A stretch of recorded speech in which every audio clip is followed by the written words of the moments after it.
بسم اللہ الرحمن الرحیم۔ شروع اللہ کے نام سے جو بڑا مہربان اور نہایت رحم کرنے والا ہے۔ پیارے دوستو، ہم سب اس سوال کا جواب تلاش کرنا چاہتے ہیں کہ انسانوں سے پہلے اس دنیا میں کون سی مخلوقات آباد تھیں اور حضرت آدم علیہ السلام سے پہلے دنیا میں کیا تھا۔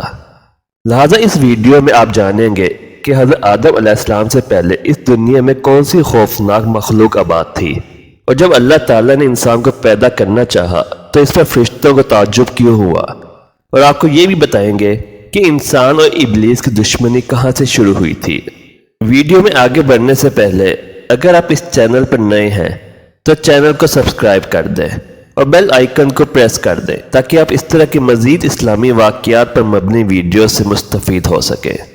پیارے دوستو، جب ایک صحابی نے حضرت محمد صلی اللہ علیہ وآلہ وسلم سے سوال کیا کہ اے اللہ کے رسول، زمین اور آسمان کو پیدا کرنے سے پہلے ہمارا پروردگار کہاں تھا، تو آپ صلی اللہ علیہ وآلہ وسلم نے فرمایا کہ اللہ کے سوا اور کچھ نہیں تھا۔ پھر اس نے پانی پر اپنا عرش بنایا، گویا یہ اس کائنات کی ابتدا تھی۔ پھر اللہ تبارک و تعالیٰ نے قلم کو پیدا کیا، پھر اس کو حکم دیا کہ ہر بات کا علم اللہ تعالیٰ کے حکم اور اس کے حکم سے قیامت تک ہونے والا سب کچھ لوح محفوظ میں لکھ۔ اس کے بعد آسمان اور زمین 6 دن میں تخلیق کی گئی۔ پیارے دوستو، جب یمن سے آئے ہوئے ایک وفد نے کہا کہ ہم آپ صلی اللہ علیہ وآلہ وسلم سے دین کی سمجھ اور قلم کی ابتدا جاننے کے لیے آئے ہیں، تو آپ صلی اللہ علیہ وآلہ وسلم نے فرمایا، جس کا مفہوم یہ ہے کہ سب سے پہلے صرف اللہ پاک کا عرش پانی پر تھا، پھر اس نے قلم پیدا کیا، اس قلم نے لوح محفوظ پر قیامت تک ہونے والے تمام واقعات لکھ دیے، پھر آسمان اور زمین کو پیدا کیا۔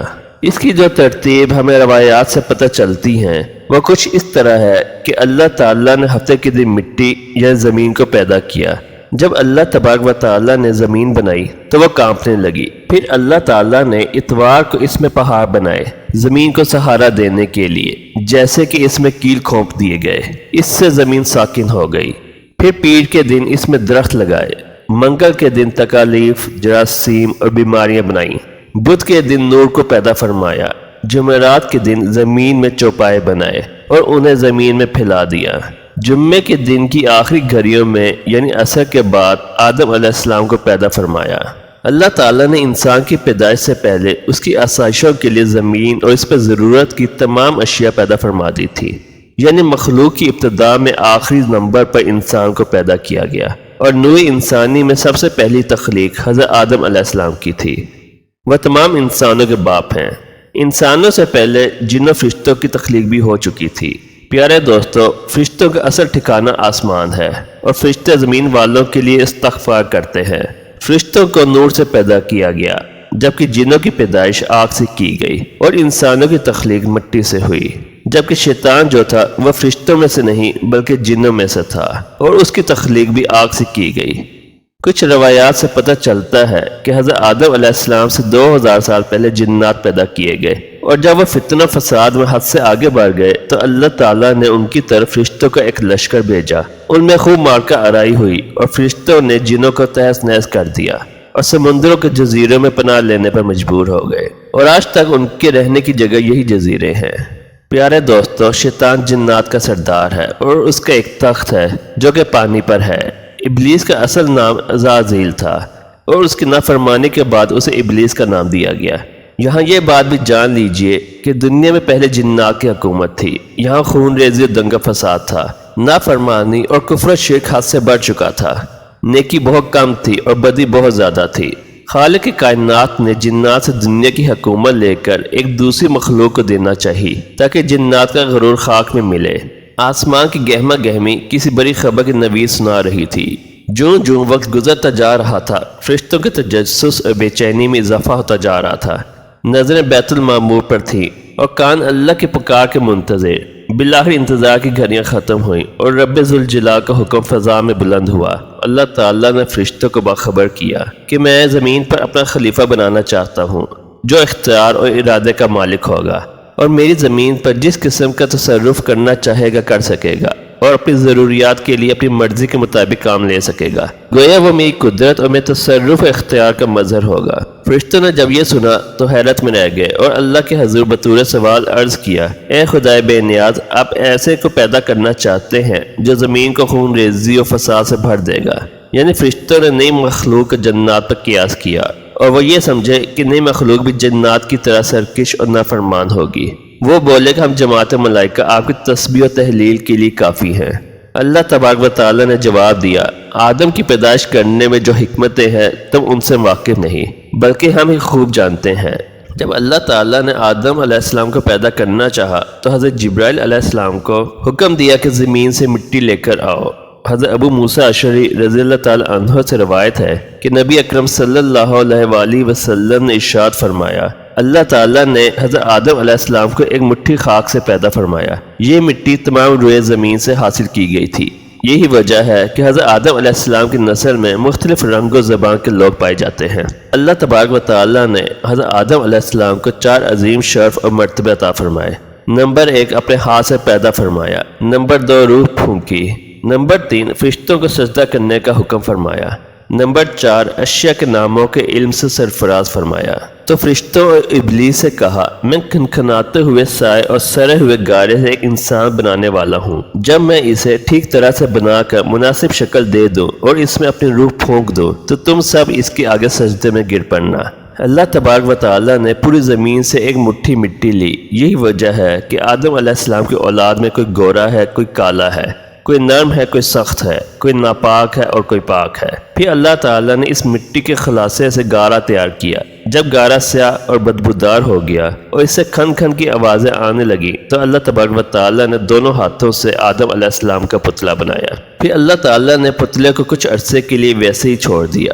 جب ابلیس نے اس کو دیکھا تو اس کے گرد چکر لگانے لگا اور بغور دیکھتا رہا۔ اس نے دیکھا کہ پتلا اندر سے خالی ہے تو وہ سمجھ گیا کہ آدم اپنے اوپر قابو نہ رکھ سکیں گے۔ پھر اللہ تعالیٰ نے جمعے کے دن عصر کے بعد اس پتلے کو زندہ انسان بن جانے کا حکم دیا۔ حکم سنتے ہی وہ پتلا زندہ انسان بن گیا۔ پھر اللہ تبارک و تعالیٰ نے آدم کو سارے نام سکھا دیے۔ پھر اللہ پاک نے فرمایا، اے ملائکہ، ان چیزوں کے نام بتاؤ۔ فرشتوں کو بھی خبر نہ تھی کہ ان چیزوں کے کیا نام ہیں۔ کائنات کی تمام اشیاء فرشتوں کے سامنے پیش ہیں اور ان کے نام ان معصوموں سے دریافت ہو رہے ہیں۔ ایسا کیوں؟ یہ صرف آدم علیہ السلام کا اعزاز بڑھانے کے لیے تھا۔ اس عظیم سوال پر سارے فرشتے عاجز ہوئے اور عرض کیا، اے پاک پروردگار، تیری ذات خوب واقف ہے کہ ہم ان چیزوں کے نام نہیں جانتے۔ ہمیں تو بس وہی علم ہے جو تو نے ہمیں عطا کر رکھا ہے، یعنی ذکر خدا اور تسبیح الہی۔ تو ہی سب چیزوں کا جاننے والا ہے اور بڑی حکمت والا ہے۔ جب اللہ تبارک و تعالیٰ نے آدم علیہ السلام کو پیدا کیا تو چونکہ اللہ تعالیٰ وجود آدم کے چراغ میں روحانیت کا روغن ڈال کے اسرار الہی کی قندیل روشن فرمانا چاہتے تھے، اس لیے آدم علیہ السلام کو خلاصہ موجودات بن کر فرشتوں کے سامنے پیش کیا اور فرمایا کہ آدم کے سامنے سجدے میں گر جاؤ۔ فرشتے اب تک صرف رب کے لیے سجدے کرتے چلے آ رہے تھے، مگر آج کا سجدہ جداگانہ نوعیت کا تھا۔ ان کے سامنے کیے جانے والا سجدہ بھی در حقیقت رب ہی کو سجدہ تھا، کیونکہ اس کا حکم جو تھا۔ لہذا حکم خداوندی ملتے ہی تمام فرشتے سجدے میں گر گئے، مگر ابلیس نے سجدہ کرنے سے انکار کر دیا۔ ابلیس نے اس حکم الہی کو تسلیم نہ کیا اور گھمنڈ میں آ گیا اور کافروں میں شامل ہو گیا۔ پھر ہم نے آدم سے کہا، تم اور تمہاری بیوی دونوں جنت میں آباد ہو جاؤ اور جہاں سے چاہو اس کے پھل جی بھر کے کھاؤ، البتہ اس درخت کے پاس نہ بھٹکنا ورنہ تم دونوں ظالموں میں شمار ہوگے۔ آخر کار شیطان اس درخت کی ترغیب دے کر آدم و حوا دونوں کو ورگلا دیا اور جس حالت میں وہ تھے انہیں نکلوا کر دم لیا۔ تب ہم نے کہا، تم سب یہاں سے نکل جاؤ کیونکہ تم ایک دوسرے کے دشمن ہو، اور اب ایک معینہ وقت تک زمین میں رہنا اور گزر بسر کرنا۔ پھر آدم علیہ السلام نے اپنے رب سے چند کلمات سیکھ کر توبہ کی تو اللہ تعالیٰ نے ان کی توبہ قبول کر لی۔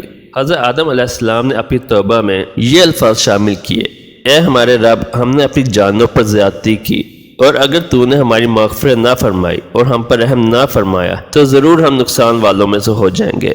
اور اس کے ساتھ ساتھ حضرت عمر فاروق رضی اللہ تعالی عنہ سے مروی ہے کہ نبی اکرم صلی اللہ علیہ وآلہ وسلم نے ارشاد فرمایا، جب حضرت آدم علیہ السلام سے اجتہادی خطا ہوئی تو عرصہ دراز تک حیران و پریشان رہنے کے بعد انہوں نے بارگاہ الہی میں عرض کی، اے میرے رب، مجھے محمد صلی اللہ علیہ وآلہ وسلم کے صدقے میں معاف فرما دے۔ اللہ تعالیٰ نے فرمایا اے آدم تو نے محمد صلی اللہ علیہ وآلہ وسلم کو کیسے پہچانا حالانکہ میں نے تو ابھی انہیں پیدا بھی نہیں کیا۔ حضرت آدم علیہ السلام نے عرض کی اے اللہ جب تو نے مجھے پیدا کر کے میرے اندر روح ڈالی اور میں نے اپنے سر کو اٹھایا تو میں نے عرش کے پایوں میں لا الہ الا اللہ محمد رسول اللہ لکھا دیکھا، تو میں نے جان لیے کہ تو نے اپنے نام کے ساتھ اس کا نام ملایا ہے جو تجھے تمام مخلوق میں سب سے زیادہ محبوب ہے۔ اللہ تعالیٰ نے فرمایا اے آدم تو نے سچ کہا ہے، بے شک وہ مخلوق پہ میری بارگاہ میں سب سے زیادہ مقبول ہے، تم اس کے وسیلے سے دعا کرو میں تمہیں معاف کر دوں گا، اور اگر محمد صلی اللہ علیہ وآلہ وسلم نہ ہوتے تو میں تمہیں پیدا نہ کرتا۔ اور ایک شفیق استاد کی مانند بڑی محبت سے حضرت آدم علیہ السلام کو سمجھایا کہ تمہارا گھر فی الحال یہی ہے، یہی تمہارا عارضی قیام ہے، مجھے یاد رکھنا، اور جب جب میری جانب سے میرے رسول تمہارے پاس ہدایت لے کر آئیں تو ان کی اتباع کرنا، تم ایسا کرو گے تو تمہیں نہ کوئی غم ہوگا نہ ملال، تم واپس اپنے گھر اور مقام یعنی جنت کو حاصل کر لو گے۔ اللہ تبارک و تعالی ہم سب کو سیدھے راستے پر چلنے کی توفیق دے، آمین۔